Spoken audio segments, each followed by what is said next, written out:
All right, everybody, this is a pretty special episode for a lot of reasons. I think the main one is it's our first Marvel film. It took us this long to do a Marvel film, and we're going to do all of them in this episode. Yeah, we're going to do every single one. You might also notice that our backgrounds are a little different in this episode. They are? And there's a special reason for that. Oh no. Oh,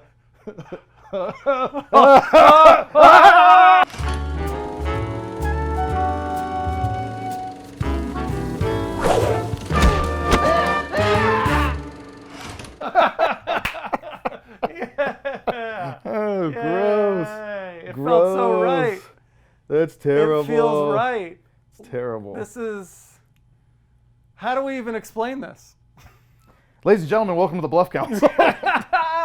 We took a little time off, but we're doing things. Yeah, but don't get used to this, all right? Because this is going to be we're not going to be able to do in person all the time. We're moving in with each other until you ingrates start blowing up our Patreon channel and pay for our flights around the country. That's what we're going to need. Yeah, we're going to need that. But we're talking about Black Widow. Black Widow.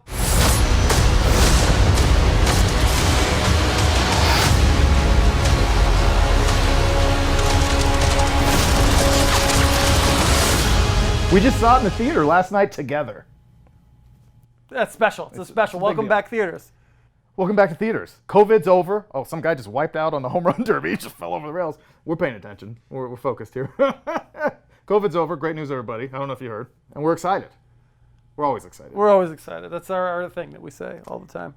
So this is our first Marvel movie, which I think is interesting because we both enjoy the Marvel films, you know, to an extent. As a general statement. Yeah, I'm a big fan. I'm no short of a big fan. I legitimately, because of you. I was not a superhero fan. Anyone who follows the show, I'm not a big fantasy, sci-fi. Just my whole life, I'm a dumb comedy guy through and through. Have put me on to the Marvel Cinematic Universe. You got to give it a chance. I begrudgingly did, and then I really did fall in love with it. I really did. So I kind of been down the rabbit hole going into Endgame, Infinity War. Really digging in deep.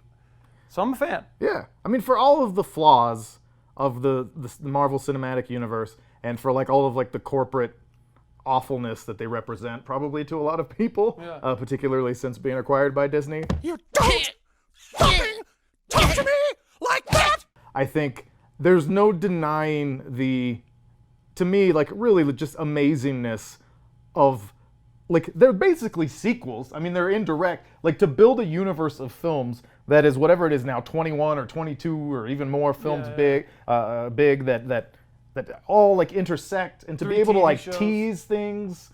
Like, you know, we just watched Black Widow. They teased things in the first Avengers movie about the character in this. Like, it's just very impressive. For all their flaws, it's very impressive. I was a huge Marvel fan, especially as a teenager, as a kid. So this is, you know, the child in me loves seeing this stuff come to life. Let's get into Black Widow. There's a lot to discuss. I liked it. We haven't talked about it. We saw it last night. We haven't talked about it. And we literally walked out of the theater in silence. We were like, we can't talk about it. We can't even share. Yeah. First time. It didn't just blurt out words. So you liked it. I liked it. I didn't love it. Okay. But I liked it. I liked it more than I thought I would. I thought it was better than it had any business being. I tend to agree with you, but I'm going to ask one follow-up question. Okay. Is there any caveats to that statement? Is there any sort of addendum to that? Or you're just saying it was good, period? I would just say it was better than average. You know, like there's been several Marvel films, like that's the only thing I can compare it to, really, is like other Marvel films or maybe other comic book films in general. But like I thought it was pretty good. Like I might watch it again. Which is a pretty high compliment because, like, I'm not gonna watch, I'm not gonna watch the first two Thor movies ever again. I'm not gonna watch Captain Marvel again. I'm probably never gonna watch either of the Ant-Man movies again. But I might watch this movie again. Like it had some selling points. I'm not gonna like think about it at night before I go to bed. But you know. Then it is terrible if you do not. No. So I'll agree. I will agree with what you just said. I have one caveat, and it's exactly what you started to say about the Marvel Cinematic Universe. I think as a standalone film, it's a pretty good action film. Mm-hmm. It's a good spy espionage. It's got some fun moments. You laugh a little bit, you fear a little bit. It's got a good message. It wasn't too heavy-handed. I think it was like it executed on a lot of things, and I would watch that movie again. Good action set pieces. Yeah, a lot of good things came from the film. Yeah. The thing I am most disappointed in is the same reason why I watch these films in general, and I think it's the same reason why it encapsulated as the world as it has, is because it's the longest, it's the biggest blockbuster TV show. These are episodic series that relate to one another, that equal something, that have led us down this road and this journey. The Infinity Stone or Infinity Saga, as they call it, was many stories and then one story all in the same. This, I thought, had nothing to do with anything. It was worthless in terms of the overarching story. Post-credit scene aside, and even that feels kind of forced and shoehorned a little. Like it did nothing for me in terms of excitement to see the new chapter, the next moment, the whatever. Because we know she's dead. We know it doesn't really matter. What? She's dead. I haven't finished Endgame yet. You know, so because it had very little to do, in my opinion, with the greater story that they should always be telling, which I think is the best part of these films, that was the most disappointing to me. But as a standalone film, I thought it was pretty good. To support what you're saying, yes. Like, if it had come out right after Civil War, then this is a really good movie in terms of the larger. Because you don't know. Yeah, because you don't know. And then it makes Civil War hit harder. And now this is sort of like retconning to make Endgame hit harder. Yep. But also, I mean, this is how you can say it helps. The opposite of that is that it does kind of retcon to make her character more enjoyable in all these previous films. It's a little bit like I feel like people were talking about WandaVision, where it was like, okay, WandaVision was a fine show, you know, it had high points and it had moments that were kind of whatever, but like it makes you like both of those characters a lot more. Yeah, whereas when I go back and watch now you can go back and watch Age of Ultron, which was like kind of panned as the Avengers film that wasn't as good, and now you're like, this movie rocks because I know these people and I like them, you know. So that's kind of cheap, isn't it? Of like course. To like that feels. You can do that with any. We're talking about the machine here, Keith. So I know, but that's the problem. I think ultimately we're giving Marvel too much credit. Maybe we're giving them credit. Do you think? Let me even before I go to bash Marvel, because I like to bash things, because fuck it, because I'm a genius and I should make all films ever. Do you think that these films would be as successful, like universally, if they weren't interconnected? If they didn't equal? Of course not. Because that's part of the thrill. That's why you sit through the credits and you hope like, oh, hopefully I get a tease for the next one. And Yep. Yes. Totally. So to ignore that in this film, to me it was ignored. And they mentioned the Avengers so much in a very like the Avengers. I'm gonna go talk to those Avengers in the next movie that like that was just shoehorned in. So that to me that didn't paint a bigger picture. It would have even been better if they could have just like shined a little light on something that was underexposed because they didn't have the time to get to it. Yeah. So pick a line or two of dialogue that meant nothing. But that's probably what they would say they did. Where? It's the backstory of her character that they haven't been able to ever really show, and now you learn about where she came from and her motivations. I'm not like saying I agree, but I'm saying that's what they would say. But I would argue that I almost think it hurts Endgame a little bit more. I think it hurts Endgame a little bit more because you felt for her that whole time. She has that big speech about family. I used to have nothing. And then I got this. This job. This family. Got that big speech. It's like, I didn't have a family. I didn't know what you guys, I got this family and this meant the world to me. And that's what motivates her to make this ultimate sacrifice, to kill herself, like for these people, for the good of everybody. But also, she reconnected with her actual family, and they had this touching moment. I guess that's kind of true. Where so you're like, oh, so now she's got two families. Like, you know what I'm saying? Like, it's not as special because it's not as like dire. I guess. Again, I wasn't with you at first, but then you say it like that. That Yeah, makes a because little I'm sense. smart. Yeah. Well, I mean, it goes back to the point that, yes, that aspect of the film as a part of the larger whole is lacking, but that to me is my original point, that this movie is better than it has any business being. Yes. Because there was no way they could do that, really. I There's think no real way you could do that. I give them all the credit in the world. Like, they're smart people. They can, like, figure it out. Figure it out. Yeah, but then we'd probably be sitting here maybe like if fucking Chris Evans as Steve Rogers showed up. I love it. Yeah, but then you're like, oh, they really shoehorned in that Captain America cameo. Like, you know what I mean? I feel like it's a maybe. fine, It it's a depends how fine they did line. it. It's a fine line. Depends how they did it. If they shoehorned him in, then yes. And if you're trying to make a movie and you say this movie is about Black Widow, this is about this character that we haven't really focused on. She's always like the fifth lead. Yeah. We don't want one of these big guys. We don't want to bring in Mark Ruffalo. And that's we don't fine. want to bring in whoever. It's not even about bringing someone in, although I would have liked it. You had the opportunity, it was there. But I'm sure that's why they didn't do that, to be like, no, we can't take the shine away from her. And I applaud that. I have no problem with that decision. But in terms of story, in terms of Marvel does such a good job about putting something in the frame that's here. And it's like, you don't know what this power cable actually means. Thanos' cell phone was here, and like, and from comic 46 of what, like, there's some abstract piece that they could have gone through the films that she was in, picked a little piece that they didn't, fully explain, and used this opportunity to give the them vest. That's what it was. But there was that vest. I thought that, but where's the vest anywhere else? She's wearing it in Endgame. I saw photos last night as I was researching. Oh, was she was really? wearing it the whole time in Infinity War. And I gotta go watch. Well, I've blacked out on Endgame. I can't wait to do Endgame with you guys because I'm gonna fucking tear that film apart. I was just raged. I was just so enraged. I was so angry. I'm gonna have to watch Endgame Like, what? again. This is what they're doing with the Hulk? This is what they're... I wake up screaming like sometimes about what they did to the Hulk. I'm Yes. sorry. I don't even care. I'm not a nerd. Bitch, you ain't no nerd. I care.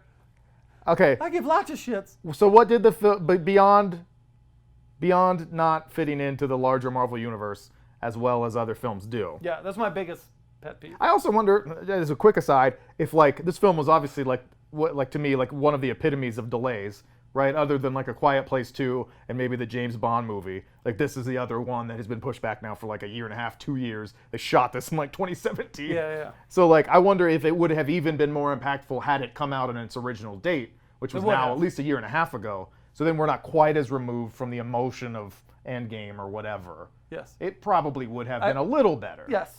But Yes. there's no way it wouldn't have been much better had it come out linearly within the timeline of the films. I think that would have been the best place for it. Yeah, that's what I'm saying. Yeah. Yeah. Yes. Yeah. It Okay. definitely would have been. So as a film, what did you think was good? What stood out? I thought as a standalone film, I thought it was really I thought it was solid. I did think it was solid. It had a little bit of everything that you sort of expect from a big action film. It had those big set pieces. It had real stakes. It had fleshed out characters. The action looked good. I thought everything felt good. Everything worked. I think everything worked really well. Yeah. Not the greatest film I've ever seen, but Yeah. totally It's totally enjoyable. fine. Yeah, I've totally heard people like enjoyable. rip on it a little bit, like just like cynics and stuff, I guess. But like I was kind of expecting to hate it. I feel like we were both expecting that it wouldn't be 100%. very good. Yes. But I really thought the main things that stood out to me were, basically all of the performances I thought were like good to really good. Yeah. Or like really good to great even. Like they all did their roles, like David Harbour and Rachel Weisz, obviously, This guy. obviously doing like great fun stuff. Yep. It still fits. Oh my god. I thought Florence Pugh was like pretty good. I thought like, she was really good. very endearing. I thought she was really good. She did a really endearing job, and I thought Scarlett Johansson, who's a really great actress, but who I don't think has really hardly anything to do as Black Widow usually, did more in this in a good way. Yep. Like made you connect with the character. Like, and then Ray Winstone, who's the villain, the old man, who's like I thought he was great. He's a great villain. So Yep. the performances were all like totally solid, totally good. I really appreciated, because I could tell it was a concerted effort that made the action, but particularly the fighting and the violence, like really brutal. Like this was to me easily the most violent Marvel film. Like definitely up there. flirting with R. It's- like flirting with an R, like with the widow that gets thrown off the roof, and they kept showing her leg bent like Yep. unnaturally. There was a lot of blood. Like she stabs that. Maybe it was that same widow in the chase. Like was it Florence Pugh who stabs? One of the girls stabs. Right in that first action scene. Maybe, but like in the gut, and just like twist the knife, Yep. like Yeah, shows twist the knife, Yep. and then when Winstone's punching Scarlett Johansson at the end, which is like it's always jarring to watch a man just like punching a punch woman a in the woman, face multiple times, and then when they're arm wrestling in prison, he That got snaps me, the yeah, guy's and seeing fucking, his like, arm dangle. that's like graphic. Yeah, that got me a little bit. But I appreciate that because it felt like they were definitely trying to make this feel like a different kind of movie. Yeah. Because Black Widow, I mean my limited comic book history knowledge at this point in my life, but I think Black Widow is a very adult, like kind of violent, like she comes from a fucked up past. Yeah. And like they talk about that and they allude to that. But like she's very violent and very adult. So like I felt like they tried to give this movie that feel. I thought that in the opening credits of the movie. Which I didn't love, just that's real nitpicky. This is not my style, but I appreciated that it was not like a Marvel film. It was very like espionage spy. That's what I movie. was gonna say. I was gonna say this didn't have to be a Marvel film. Yeah. And I say that in a complimenting way. Like this film was an espionage action thriller film. Yeah. It could have been a Mission Impossible film. Could have been a Mission Impossible film. Could have been insert any new action film. And I mean that in a good way. It was like it held to that level of standard that we are accustomed to at this day and age in terms of those types of films. Yeah. So they should be proud of that accomplishment, I think, because I really did think it was going to suck. Yeah, they had an uphill battle. They I did. thought it was a very uphill battle to make a totally like passable, good, like better than solid film. It's a great accomplishment. Like I hate S and Marvel, Disney's D, but like What do you give credit where credit's due? especially as I've said, I say this about that Loki show, like at least they're doing like something. They're trying. Like the cinematography is interesting. I appreciate like I'm just so starved for like good stuff. Is like even just the beginning of this film and the Ohio like prologue where they're kids. I just thought like they're really in the forest. Like they're shooting this in a forest. Yes. This like there's a lot of CGI obviously in this movie, but like I bet Fast 9, which I'll never see, almost canceled the Bluff Council over it. Ruined the show. Ruined the show, guys. Like I guarantee if they did that in Fast 9, blue screen. They're not going to a forest. You know what I mean? Like I guarantee. Vin Diesel's not going to a forest. No, he's like, no, can't we just do this in the blue screen? Like, so I appreciate that stuff. Oh, that kid's really riding her bike down a real dirt road. And I know that's such a low bar to clear. But I noticed that at least and just like, thank you. Thank you, sir. May I have another? I'm so thirsty. I'm in the desert of awfulness. We've talked about the humor a little bit. I thought it was mostly really funny. I thought David Harbour obviously steals the show. I mean, what a great fun role to play. Yeah, he Where was he's like, great. just be like a drunk Russian who's super strong and very like simple-minded, and you just want to break stuff and take Rachel Weisz, you know, and like all that stuff. It was just like great. I want to say something right off the bat. You haven't aged a day, huh? You're just as beautiful and as supple as the day they staged our marriage. When he was talking about he was so proud of their like evil accomplishments. Yes. That's such a Yes. funny scene. You both have killed so many people. Your ledgers must be dripping, just gushing red. Because it's not only why that's funny. You're getting it. You're getting it, you sons of bitches. Is because that paints such a rich picture of who that character is. Like you really get to know his pride in the horrible nature of what his daughters have done. Yeah. Tells you more about him. Yeah. And While also being while funny. also being funny, and that's what makes it more funny. Yeah. It works so much harder that way. Yeah. If that was just Completely. some random character, like Completely. it wouldn't be as funny. So I loved. I told you as we walked out of the theater, it's like the one piece of feedback I gave at the very end when Rachel Weisz, when Scarlett Johansson, because it was the perfect reply. It was very like to me like Taika Waititi humor-esque. Like it could have been in Ragnarok, which to me is probably the best Marvel movie maybe. When she's because that's the kind of thing people say in comic book movies. Like, is everybody okay? Everybody doing good? You know? And everybody goes, yeah, doing fine. And Rachel Weisz just so dryly is like, Everybody good? I am clearly injured. And I just thought that was so funny because she was. So I thought, I was like, why would you ask that? Like he's like holding her up and she's like limping, hobbled. like like a step away from spitting out blood. I'm clearly injured. Like, oh, okay, that's fine. So very, very fine. I thought Florence Pugh was clearly there to like, they were trying to make her kind of the comedic relief. And I thought some of her stuff was good. I mean, sorry, David Harbour was the comedic relief. Thank you. Yes. I was going to disagree with But that. I mean, like, they were trying to make Florence Pugh's character funny and like quippy because she had a lot of little one-liners. That's my beef with Marvel altogether. We've talked about it many times, is knowing where comedy comes from, what characters comedy comes from. Everybody can't be funny. Yeah. And Marvel That's true. does blur those lines. Everybody's the smartest person in the room. Everyone has these quippy lines and little things. This movie isn't like that. I don't think they abuse it in this movie. They get close. But they get close. And almost all from Florence Pugh. Because like everyone she's has those always kind of no, I know, and Black Widow too is because they're trying to make her a little more likable. But like I feel like both those girls shouldn't be cracking too many jokes. And Florence Pugh was always saying stuff like, I mean, she was saying like, there was a period of time towards the beginning of the film that I thought, oh, this dialogue's rough. Like this movie's pretty good, but the dialogue is rough. And then I felt like it got better as it went. And then especially, I think as David Harbour became more of a part of it, I was like, this is actually really funny now. Yeah. Whereas He like was I thought great. He was before, when most of the comedy was coming from Florence, that it was like, okay, I don't think she would be like cracking wise all the time. Yeah. You know? Not with such a dark past. No. Because she was just in the shit of it. Yeah, she just got out. She just got out And of she's it. being, and because it's not even that she's like making jokes. It's like that she would like say a little, like not this exactly, but you know, you're just the kind of person that's like, whoa, that was close. You know, like those kind of things, those like she to did. herself in the Had a bunch helicopter of those and stuff. little, You're like, yeah. I don't think you needed that. I love the part where I almost bled to death. Woo! Sorry. We're both doing a really good job. So you want me to chase him down and unsteal it? Anytime now, please. Shut up. But I actually thought, now I'm gonna be a hypocrite because I liked the first time she said like, This would be a cool way to die. I thought that was like a cool little Yeah. line to mutter to yourself, and that That's tells you about that's that more in character. too. Yeah, I was saying that's more in character Yeah.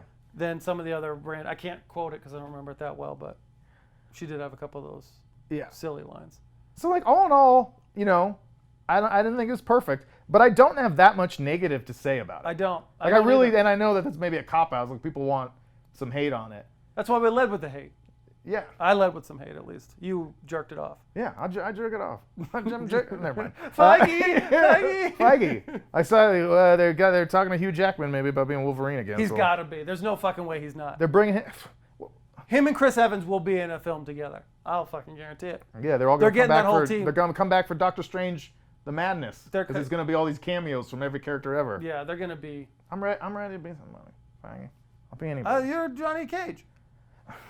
Don't give me that pouty face. Great. What a great consolation prize. I would rather be like in the background of a Marvel film. Give me Cage. I'm just kidding. I'll be the. I'm sorry. I don't want to insult anyone on a Mortal Kombat crew. I will not accept that as an movie answer. Is a fucking train wreck shit show. Shut up. From beginning to end. Yeah, insert any moment of Mortal Kombat show that we had. The one thing I'm not. This isn't even like a negative, because I kind of think I know what they were doing. But the moment that stood out to me that I feel like we almost looked at each other was like the hysterectomy conversation. Yeah. They kind of just go in and they rip out all of your reproductive organs. They just get right in there and they chop them all away, everything out. Okay. Because that was like about it? that was another reason why I thought like they're really like this is not a kids movie. Not a kids movie. This is not a kids movie. Don't bring your kids to this movie. Yeah, no, I wouldn't like you bring your 9-year-old girl thinking like, oh yeah, girl girl superhero. power. They're gonna have some questions. Yeah, They're gonna have some questions. yeah. Oh, well, I was about to talk about fallopian tubes, but okay. But that whole hysterectomy conversation really felt a little out of nowhere. And then after it happened, I just sat and thought about it for like 3 minutes in the theater. And I was like, do I think that was good? Like, do I think that was cool that they did that? Or do I think that was weird? And I'm still not exactly sure where I fall. For those, I mean, hopefully you've seen the movie if you're watching this. But yeah, I mean, they really, she spends several lines kind of talking, like kind of graphically about like, Yes. that process and That my process of- insides being ripped out and Yeah, my yeah. reproductive organs being ripped out. And I think what they were trying to do was that was their, I don't know how to phrase this. It's like that was their answer in this movie to the bullshit that we hate on them for. The heavy-handed. Well, that's what I was going to say. Yeah. Just in general, I was going to bring that topic up. Yeah. In general, that might have been the thing I was most impressed with of this film. the lack of this film does it the right way. If you want to, for lack of a better way of saying it, empower women by example. Show a great story about women coming together, overcoming odds, being the star of the show, being as strong as the men, that sort of thing. If that's your goal, this is a great movie that demonstrates that. It shows it, it doesn't tell it. Going in, I really thought, just from Marvel's recent history, that they were gonna, boy, are they gonna lay this on thick, because they gotta make good for so much they've missed with her. This is her swan song. We gotta give her flowers. Blah blah blah blah blah. But they did it in the right way. They really really did, and I agree with what you're saying. That's another example of that, and of how to do it, quote unquote, the right way, in my always wrong opinion. Yeah. And I don't know how to verbalize what they were doing there to do that, where it was like, like a woman explaining to a man like the torture that she's gone through because of him and his decisions. Yeah. And he's just sitting there like, everything's fine. And she's like, no, it's not. Yeah. Because this happened to me. Yeah. And I think that that's probably what it is. And that is obviously so much better. So much better. She has help. We're all here Wonder together. Woman should look at any Wonder Woman film, should watch this film and take notes. Yeah. And the end of Endgame should take notes. A lot of Captain Marvel. A majority of Captain Marvel should. Well, and I wonder if this is like a result of, I'm people realizing that. Well, yeah, the feedback is like Wonder Woman 84 got totally shit on for every possible reason. But I think partly because of that, because it was so like corny in its heavy-handedness. And then I know Captain Marvel got a lot of undeserved hate. Like, I don't think it's a good movie, but it was at 0% on IMDb before it premiered because these fucking sexist idiots. It was. I mean, but it's not a great film. The film is a 2, but like it's not a 0. It's not. Yeah. Don't just hate it because you assume that Marvel's trying to shove identity politics down your throat, even though they were. They were. I don't know if it's that incorrect. We're not defending those fucking animals online though. That's true. Yes. Fuck them. We're not on their side. I'm on my own side. Yeah. Hey, you're in that's called no man's land in today's world. You got to pick a gang. It's prison. You got to be on one side or the other, bro. You're getting shivved. You pick a fucking gang and you go with it. You're getting shivved because they'll both come after you. They'll both eat you alive. That's funny. I mean, it's awful. So, but let's say the good thing. To reiterate, this film, I think, did an excellent job. To me, that's the A-level part of the film. And maybe that's also a low bar, but not pandering. None of this seemed pandery or heavy-handed. None of it. No. None of it. You can't say none of it. Where was there? I thought some of the here. Okay, I just thought of another negative. I thought some of the relationship between this movie actually kind of sucks now that I think about it. Some of the little girl sister relationship, like that was kind of cheesy. Like I'll never leave your side or whatever all that stuff. Oh, in the beginning? Yeah. That was pretty heavy-handed. I was like, I got a little nervous at first. Sure. Like, this is going to be pretty Hallmark. But I give that a pass because I know. You're setting up. But then, so a little bit of that. There was some energy to that. But I did appreciate that, that there were long stretches in the middle that nothing happened but character development. Yep. Where it was like long conversations where I could see the kids in front of us looking at their phones because it's Rachel Weisz and Scarlett Johansson just talking. And then they talk for 6 minutes. You know what I mean? God bless it. I really, again, low bar, but just we're gonna focus on making these characters well-rounded so you care about them. My favorite scene was the dinner table scene when they come back. Yeah. And they're all together. Yeah. And there's multiple levels of conflict, different points that different goals that people are trying to achieve. Family. Back together again. You can't can you trust everyone? Yeah. I don't know. But underneath or on top of that, however you want to phrase it, is this real drama that this family, this makeshift family is dealing with. There's real family drama. As someone full of family drama. They're just there's real issues to be dealt with. Kids having issues with the way they were parented, how parents deal with their children. Yeah. They're making decisions on their behalf. Forced hysterectomies. Forced hysterectomies, things that we all go through as children.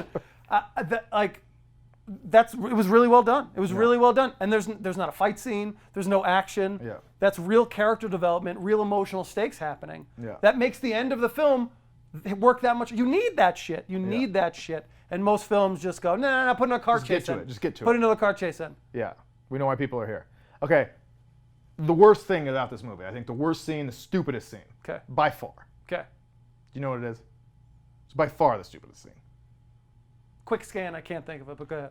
It was the two of them fighting in the kitchen. And the first one? The first, yeah. Where like they go meet each other and they're pointing guns at each other and then they have their little brawl. Just in that stupid apartment. that would happen. It did not need to happen. Of It was course. not realistic because like the action was cool. Like the actual fighting yeah. is very Born Identity and they're fucking each other up and Yep. it's really brutal and it's like, oh, it's cool. But it's like they're gonna like, why did they go like did it just got like when she grabs a knife, like Florence Pugh like grabs a knife and Scarlett Johansson's like, oh no.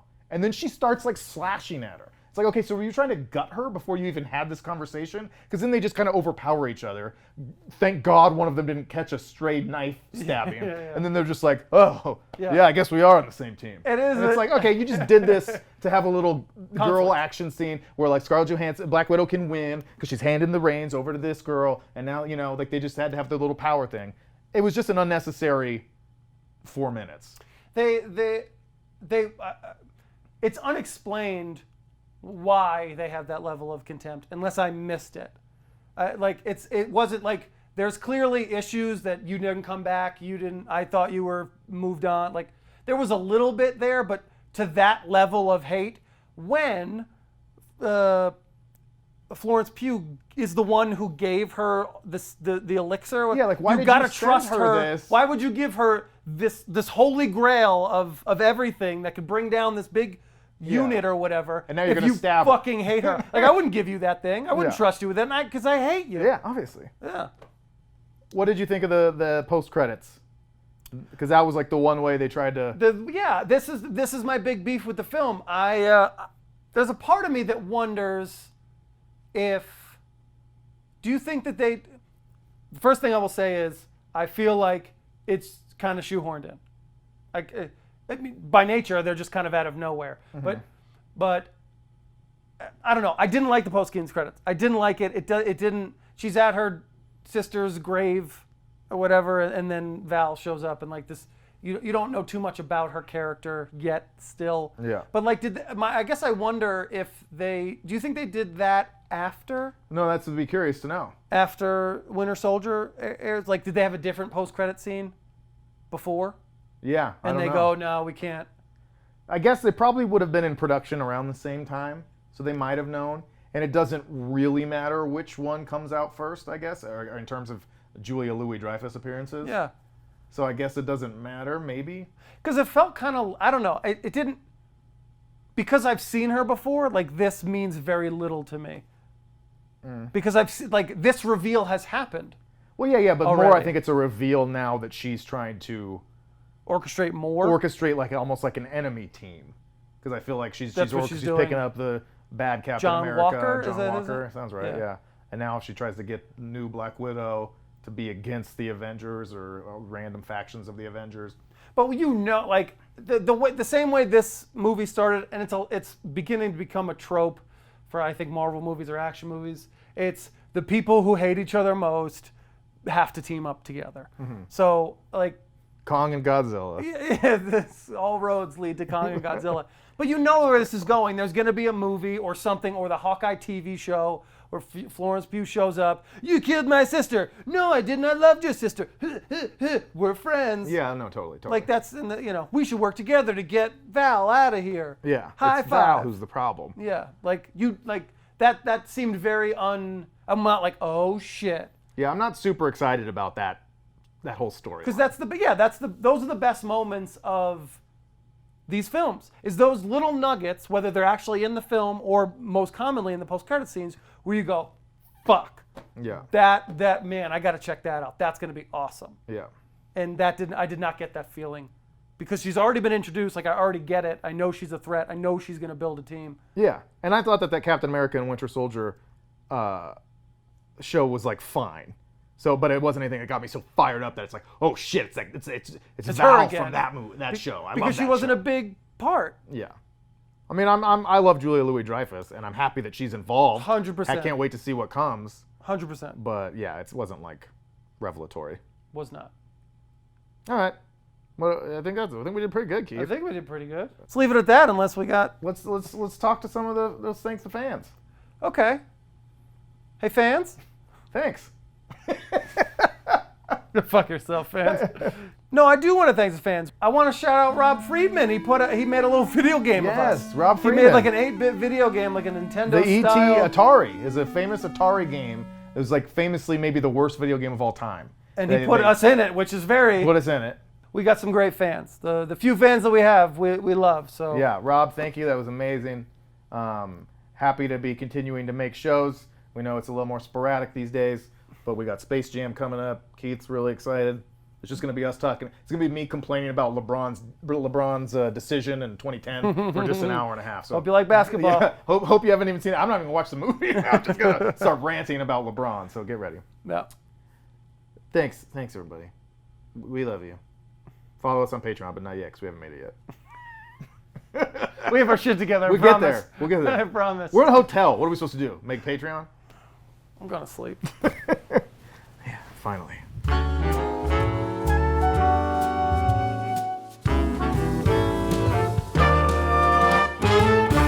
I almost just did something graphic, but I'm not better of it because the cameras. This is gonna be on the internet. People are gonna see the this. internet.